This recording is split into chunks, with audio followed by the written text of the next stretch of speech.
Auburn and just about everyone else across the nation has been in camp just about a week right now. I'm guessing that there hasn't been too much that's come out of camp at this point, but anything in particular? Yeah, obviously, it's just the excitement of camp, it being back, that gets everybody super excited about this. There's a couple points I can bring up from the first, we'll call it week. It'll technically be a week on Thursday that they started, but essentially we played or at least been through the first week. Right now, in terms of injuries, knock on wood, at this point, we appear to be pretty solid. There has been the storyline where Brian Battie, who was involved in that gun violence incident, obviously he will not be available this year. And we've also had Tyler Scott, who's had an injury earlier in the summer that's as defensive back that was in the depth chart that was going to be out. But other than really Alex McPherson, our kicker, who's been dealing with a gastrointestinal issue, which sounds really weird, that would keep you sidelined, but I can promise you folks, it's serious, not serious, I shouldn't say that, but a legit problem. He seems to be on the mend and heading towards being back and available at some point, just no timeline on that.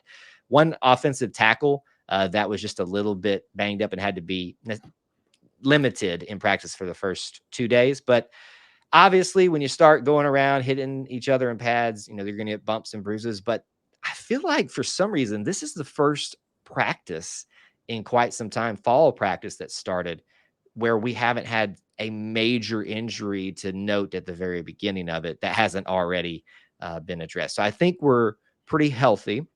The other thing is Cam Coleman. I don't know if you've seen this picture floating around, Mark, but I've been trying my hardest to get people to not just lump so much pressure on this wide receiver, this phenom, but he's not helping himself in that regard in terms of me, or helping me make that case.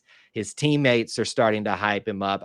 We posted a quote from his teammate Austin Keys that says, described him as "dude's got bunnies," which obviously means he can get up really high.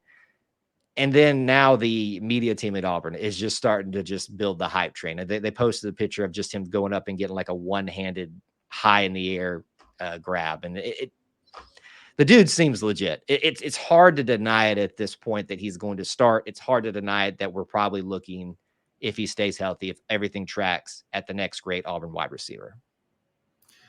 Kyle Loomis, E2C Network for everything Auburn.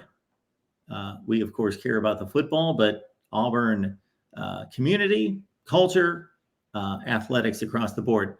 Kyle, we appreciate you being here. Thank you so much for having me. War Eagle.